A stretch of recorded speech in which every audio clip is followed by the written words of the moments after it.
Constantine!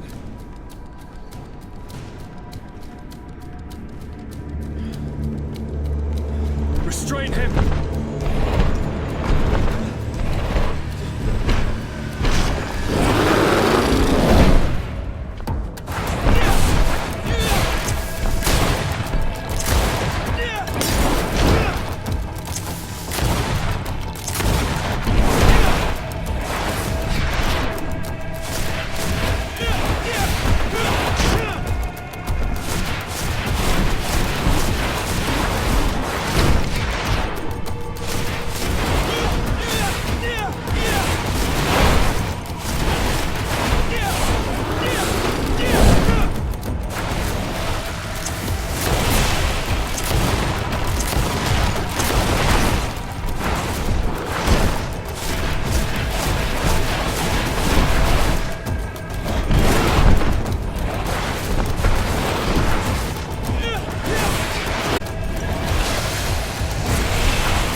do not desire your death. I'm sorry. Why? Why have you done this? But for you. For us. So that we may live free at last. This makes no sense. Constantine, it's madness. You don't understand because you're still attached to the old world. This old, dying world which, to survive, has betrayed, used, and manipulated us and would not have hesitated to kill us. Perhaps, but I've seen death, cousin. And I understood the vanity of it all. My father's ruses just so he could earn more power. The political bowing and scraping to preserve corrupted nations. I have been offered unrivaled power, allowing me to get rid of this. To send the old world back to its inevitable death and to build something new here. Something unique.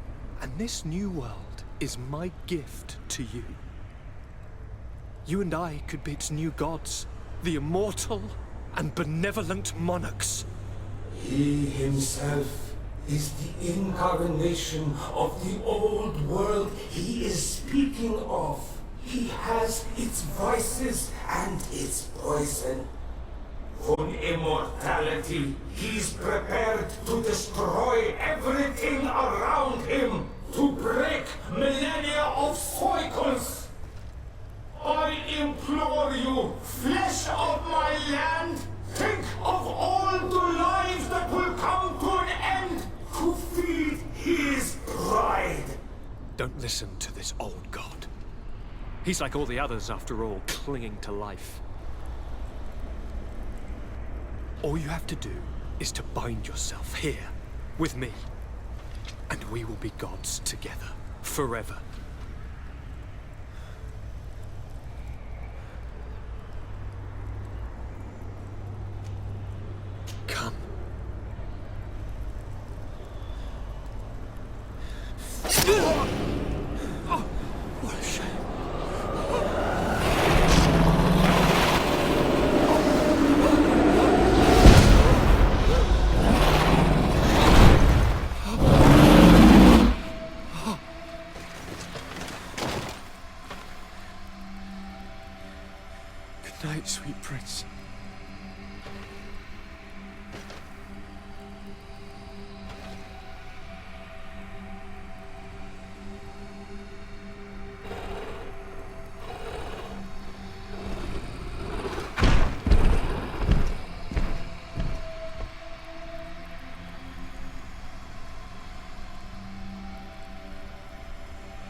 After the fall of Constantine, my young student managed to establish stronger links between the old nations and the natives.